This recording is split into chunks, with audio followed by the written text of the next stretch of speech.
अपने गुरुजनों के बताए हुए रास्ते पे ईमानदारी से चलता है, ईमानदारी से चलने के आपको बहुत सारी चीजें झेलनी पड़ेगी, बहुत कुछ चीजें छोड़नी पड़ेगी आपको, बट छोड़नी 2 साल के लिए, ज्यादा नहीं। एक बात। दूसरी बात जो मैं कह रहा था ना, कुछ चीजें गहरे तरीके से दिमाग में बैठी हुई है। आपके बैकग्राउंड का आपके परिणाम पर कोई असर नहीं होता है। आप 10th 12th में राज्य मेरिट में थे कि मेरी तरह पास हुए हैं, कोई फर्क नहीं पड़ता है, कोई फर्क नहीं पड़ता है। फर्क इस बात का पड़ता है कि अब आप कैसा करते हो। अगर आप पढ़ाई में एवरेज या ठीक रहे हैं या कमजोर रहे हैं, तो मेरी बात याद रखना, इसका आगे के रिजल्ट पे कोई असर नहीं होता। अगर आप अब साल भर का जो 1-1.5 साल का टाइम है उसको आप अच्छे से पढ़ते हैं तो। मैंने देखा है कई बच्चे इस तनाव में रहते हैं कि मैं सर पढ़ाई में ठोठ हूं। आपने ठोठ कैसे मान लिया? आपने आज दिन तक किसी भर्ती का सिलेबस ढंग से पढ़ा नहीं, आपने कभी उस सिलेबस का 4-5 बार रिवीजन किया नहीं, आपने उस सिलेबस के हजारों की संख्या में प्रश्नों का अभ्यास किया नहीं, आपने कभी सबसे अलग करके खुद को समय पढ़ाई के लिए दिया नहीं। फिर आप आधी अधूरी तैयारी के साथ में अगर आपका रिजल्ट खराब रहा है तो आप अपने आप को ठोठ घोषित क्यों करते हो? आपने खुद ने घोषित कर दिया मैं पढ़ाई में कमजोर हूं। किसने कहा? परसेंटेज के बेस पे तय नहीं होता। परसेंटेज के बेस पे तय होता तो मैं तो आज भले के बाठा उखूं तो बाठा तो को उखनी जाऊं तो खैर, लेकिन दूसरा काम कर रहा होता। परसेंटेज के बेस पे होता तो मेरी सच में कहीं नौकरी नहीं लगती। तो परसेंटेज के बेस पे आप अपने आप को कमजोर क्यों मानते हैं? और दिमाग में अगर ये बात आ गई कि मेरे को याद नहीं होते, मैं कमजोर हूं, तो सच वाली बात सच सिद्ध हो जाती है। तो मेरे दिमाग में ये बात भी बड़े गहरे तरीके से बैठी हुई कि इन चीजों का आगे कोई फर्क नहीं पड़ता। अब तो यूं है कि इस स्थान से कोई अपनी स्पीड जो लगाएगा ना वो सफल होगा, भले 99% है, भले 49 है।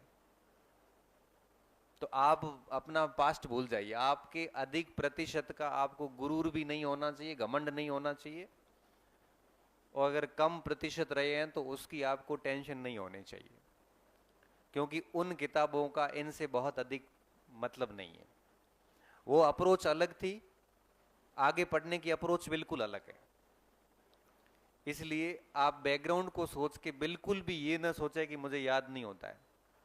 और मेरा क्या मानना है, अगर कोई विद्यार्थी किसी भी विषय वस्तु को 3-4 बार समझ भी लेता है ना अच्छे से, तो उसको अपने आप याद होना शुरू हो जाता है। हाँ ये ठीक है, कई बच्चों को 2 बार में ठीक ठीक याद हो जाता है, कई को 4 बार पढ़ना पड़ता है। बट 1.5 साल का समय इतना होता है कि आदमी 10 बार पढ़ सकता है। और एक ही विषय वस्तु को अगर अपन बार बार पढ़ते हैं तो एक ऐसी फेज आती है जब उसकी चीजें आपको याद हो जाती है। याद भी ऐसी होती है कि आपको ये तक पता चलता है कि आपके पेज के ऊपर के कोने पे ये बात लिखी हुई है, यहां तक चीजें याद रहनी शुरू हो जाती है। तो कमी परसेंटेज या उसकी या अपने दिमाग की नहीं है, कमी इस बात की है कि हम उसको बार बार पढ़ नहीं पा रहे और लगातार उसका अभ्यास नहीं कर रहे हैं।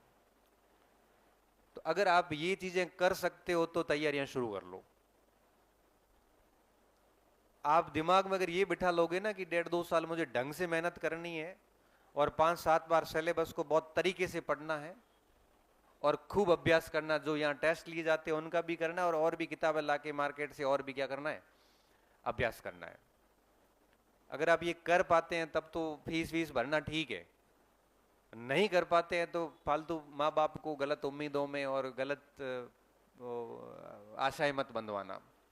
बड़ी मुश्किल से, क्योंकि कोचिंग पड़ती है लाख रुपए में, क्योंकि मंथली खर्चा मान लो 12 महीने रहोगे करोगे, सीधी बात है, वो खर्चा पूरा काउंट करो, कोचिंग की फीसेस काउंट करो, आना जाना सब काउंट करोगे तो 1 लाख रुपए का खर्चा होता है।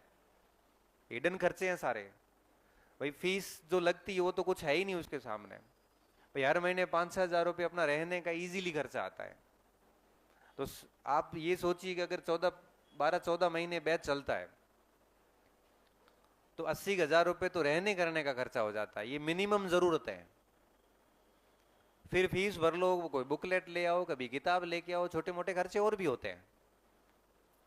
लाख रुपए का खर्चा है, और एक मध्यम वर्गीय परिवार के लिए 1 लाख रुपए किसी बुरे स्वप्न से कम नहीं होते। आप अगर घर वाले घर पे जाके ये कहोगे ना मुझे लाख रुपए की आवश्यकता है, भाई साहब वो कहेगा पढ़ना छोड़ दे, मेरे पास नहीं है नहीं, सच में नहीं है, लाए कहां से पैसे? लाख रुपए के लिए उसको अपना अनाज बेचना पड़ता है। लाख रुपए के लिए उसको अपना घर के कई सारे बाई प्रोडक्ट बेचने पड़ते हैं, घी से लेके मतीरों से लेके ऊन से लेके बहुत सारी चीजें। लाख रुपए के लिए उस व्यक्ति को अपने कई सारे सपने सैक्रिफाइस करने पड़ते हैं। लाख रुपए के लिए कई दूसरे खर्चों में कटौतियां करनी पड़ती है कि यार अपने रहने दो, भेजने हैं बच्चे के हर महीने 5,000 रुपए, लाए कहां से? घर चलता है गांव में 3-4 हजार रुपए में। तो उस लाख रुपए के लिए उस व्यक्ति को आपका जो भी पीछे सपोर्ट सिस्टम है, आपके पापा हो सकते हैं, आपका भाई हो सकता है, बहन हो सकती है, माँ हो सकती है, कोई भी आपका सपोर्ट सिस्टम तो है, तभी आप यहाँ बैठे हो, नहीं तो नहीं बैठ पाते, एक सिंगल डे नहीं बैठ पाते। घर से रुपए देने बंद हो जाते हैं ना, उसी दिन आपको बोरिया बिस्तर पैक करके बस में बैठना पड़ता है, मैं आपको बता रहा हूं। और जीवन भर समान नहीं रहता समय, वो दौर कभी भी आ सकता है जिस दिन आपको कहा जा सकता है कि भाई पैसे नहीं है, सॉरी। क्योंकि ऐसी स्थिति समय पूछ के थोड़ी आता है कि मैं अब खराब समय शुरू हो रहा हूं, वो किसी भी मोड पे एक फोन से शुरू हो जाता है। तो वो 1 लाख रुपए का अरेंजमेंट करना बहुत चुनौतीपूर्ण कार्य है। इसलिए मैं सब बच्चों से कहता हूं कि आप गांवों पर ढाणियों से आए हुए लोग हैं, आप केवल आप नहीं, आप पूरे परिवार को रिप्रेजेंट कर रहे हैं, वो पूरे परिवार की उम्मीदों के साथ यहां पे आए हुए हो कि एक लगेगा तब हम पीछे वाले को पढ़ा पाएंगे। तो उस सपनों के खातिर, उस 1 लाख रुपए के खातिर आप अपना बेस्ट देके एक परिणाम वापस गिफ्ट रूप में, दक्षिणा रूप में दोगे ना, तो उनको लगेगा जैसे जीवन धन्य हो गया। मैं जस्ट अभी आ रहा हूं, मैं बीसू गया था, वहां पे एक बच्चा अपना मेरे पढ़ता था, मनोहर सिंह राजपुरोहित, 39th रैंक है उसकी इतिहास में। अभी पूरे परिवार में पहली, घर पिताजी के परिवार में पहली नौकरी है। खुशी इतनी थी घर पे कि रात्रि में जागरण थी, सभी मेहमानों को बुलाया गया था, और मुझे बच्चा स्पेशली कह के गया था सर आपको आना ही है, मैं आप मेरे गुरुजी है, मैं आपसे पढ़ा हूं पूरा, सारी चीजें की, प्लीज आपको कैसे भी करके आना है। तो मैं यहां से गाड़ी लेके बेसू गया था, लगभग 60-65 से ऊपर ही है, 70 किलोमीटर के आसपास है। मैं उसके लिए गिफ्ट भी लेके गया, छोटा सा गिफ्ट में एक पेन थी और एक सर्विस बुक थी। सर्विस बुक का महत्व आपको पता है? सर्विस बुक का महत्व ये है कि आप जैसे ही नौकरी ज्वाइन करोगे, सबसे पहले प्रिंसिपल कहेगा आप सर्विस बुक लाइए, भरनी पड़ेगी, और जब आप रिटायरमेंट होंगे तब वो सर्विस बुक आपको लास्ट साइन के साथ में सर्विस बुक साथ में रिटायर होती है। मतलब आगे के जीवन के 40 साल की नौकरी करो चाहे 30 साल की करो, एक ही सर्विस बुक रहती है पूरे जीवन। मैं वो सर्विस बुक उसको देके आया, मैंने बेटा ये जीवन भर अब तेरे साथ रहेगी, और जब जब तू सर्विस बुक देखेगा तुझे मेरी याद आती रहेगी। तो मैंने पूछा उसको, मैंने कहा और कोई कार्यक्रम था या केवल ये? तो कि सर केवल नौकरी का ही कार्यक्रम था, मेरे घर में बहुत खुशी का माहौल है, तो हमने पापा जी ने जागरण दिलवाई है, और आज जो है वो मेहमान आए थे, सभी मेहमान आए हैं, बस खुशी का माहौल है। हमने उसको साफा पहनाया, बड़ी भोजन वोजन किया, और उसके बाद में मैं सीधा चल के यहाँ आ रहा हूँ आपसे मिलने के लिए। अब बताओ ये दोनों कितने गजब संयोग है कि एक सफलता प्राप्त की विद्यार्थी को सम्मानित करके एक उपहार देके जब हम यहाँ आ रहे हैं, तो नए आकांक्षी सामने बैठे हैं सर हमें भी नौकरी लगना है। मैं उनके पिताजी की आंखों में देख रहा था, और पिताजी झुकने लगे, मैंने नहीं मैं तो आपका बेटा हूं। हो गए पूरी मारे बच्चेरी जो नौकरी लागी है गुरु थानो समर्पित है। अब आप सोचो कि शिक्षक के लिए इससे बड़ा दिन क्या होगा जब सीनियर सिटीजन, मेरे पिता तुल्य जो बुजुर्ग है, वो आपको अप्रिशिएट करें। मुझे ये लगता है कि ये उस बच्चे के कारण हुआ है। उसने सफलता दी तो सम्मान किसे मिला? मुझे मिला, एक गुरु को मिला। अगर वही बच्चा गलत काम करता तो हमें शर्मिंदगी महसूस करनी पड़ती। इसलिए मैं ये बात आपसे बार बार कह रहा हूं, देखो पढ़ना करना सारी चीजें आप करिए और अच्छे से करोगे तो उसका रिजल्ट ये रहेगा कि आपको भी गर्व होगा, आपके माता पिता को होगा, और उससे भी अधिक गर्व हमें होता है। ये जो फीलिंग होती है, मैं उस जगह पे बैठे हम खाना खा रहे तब मैं बात कर रहा था सब साथियों से, मैंने कहा एक मध्यम वर्गीय परिवार के लिए नौकरी कितनी महत्वपूर्ण है कि खुशी खुशी बड़ा फंक्शन किया जा रहा है, 400-500 अतिथियों को आमंत्रित किया जा रहा है, बाकायदा टेंट लगाया जा रहा है, रात पूरी भजनियों ने भजन जो भी भजनी होते हैं उन्होंने भजन किए हैं, दिन में शुभ माने जाने वाले हमारे मंगणियार जो है वहां बैठे हैं। मंगणियार शुभ होता है, मंगणियार की अनुपस्थिति मानी जाती है अशुभ, मंगणियार का होना इस बात का संकेत होता है कि अशुभ नहीं होगा।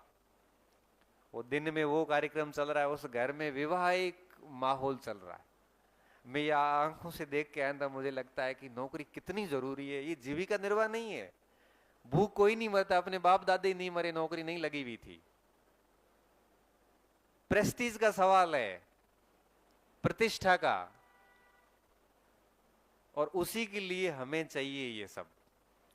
और अगर उसके लिए हम 2 साल समर्पित होके नहीं काम करते हैं तो फिर धूड़ है पूरी बढ़ाई पे, धिक्कार जैसे कहते हैं, हिंदी में धूड़ कहते हैं अपने मारवाड़ी में।